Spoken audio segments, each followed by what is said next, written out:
Hi everyone, it's Mr. Hague here. Just want to make a quick video talking about brass wind mouthpieces. We have woodwind instruments, we also have brass wind instruments. Brass wind instruments are trumpet, cornet, French horn, mellophone, trombone, baritone, euphonium, tuba, and there's even several beyond that. And I want to talk specifically about the mouthpiece that we use. This is the most important part, arguably one of the most important parts of the instrument. Here is a mouthpiece for a trombone or a baritone or euphonium. And we also have a mouthpiece for a French horn, and we have a mouthpiece for a tuba. So as you can see, there's a wide variety of shapes and sizes. The tuba is a larger instrument and it happens to have a larger mouthpiece. The French horn is a relatively smaller instrument and it has a smaller mouthpiece compared to trombone. They all work the same way. They work exactly the same way. There are differences in the way that they're shaped and the way the specific sizes and dimensions of them, but they produce sound in the same way, which is through vibration. And the vibration, instead of happening on a reed like a saxophone or clarinet, the vibration actually takes place at your lips. Your lips are vibrating, oscillating consistently as you're making the sound happen and the air move through the instrument. So this is the thing that some people don't realize when they've never played before. If you are playing an instrument for the first time, you may think that all you have to do is put air through this and it'll make sound. That's me putting air through it. I'm just blowing air through it, and just like if I were blowing air, it doesn't make actual music. There's no tone there. Instead, you actually have to get buzzing to happen between your two lips. So even though I'm going to separate my teeth, I'm going to keep the teeth separated. Not ridiculous amount, but I'm going to separate the jaws, separate the teeth inside my mouth when I play. The lips are going to touch gently, lightly. Not hard, I'm not pressing them together like. Instead, they will lightly touch against one another and they will vibrate. So first I'm going to show this to you without the mouthpiece. This is a strange thing, and this is not normally what we do because we normally have a mouthpiece, but essentially that's the vibration that's happening. The lips are oscillating, vibrating back and forth, which produces a tone. Typically, we're doing that inside the mouthpiece like this.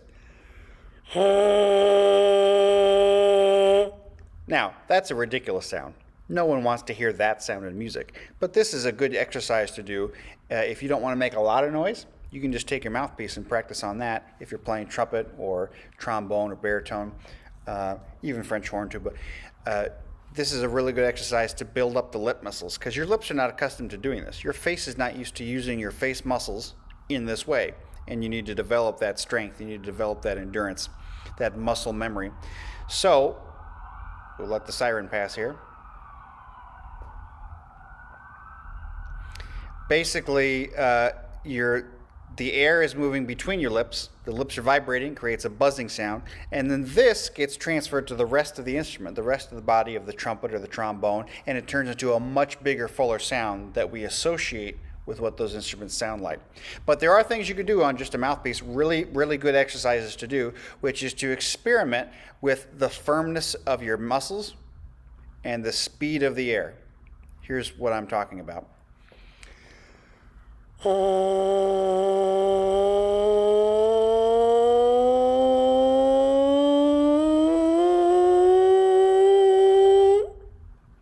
There were several things that happened there. The first thing that you noticed was what you heard. The pitch went up. It got to a higher note. Now, on a trumpet, there are valves. On a trombone, there's a slide that moves. But ultimately, your air does a lot of the work to change those pitches.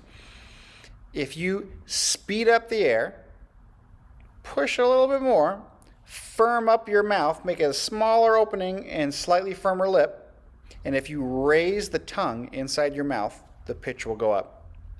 You're not going to be able to do it as much as I did, because I've been doing this for a long time, but you will get a little bit if you work at it. And as you practice more and more and more, your muscles will get stronger, your diaphragm muscles will get stronger, and you'll be able to do those things. Here's the opposite. Here is relaxing the air, loosening the lips, lowering the tongue, slowing the air just slightly.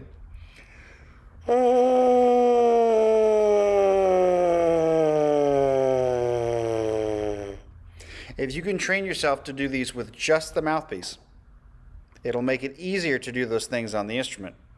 Because unlike a woodwind instrument, a brass instrument is actually a fairly simple machine. It's actually your face, your diaphragm, that does a lot of the work.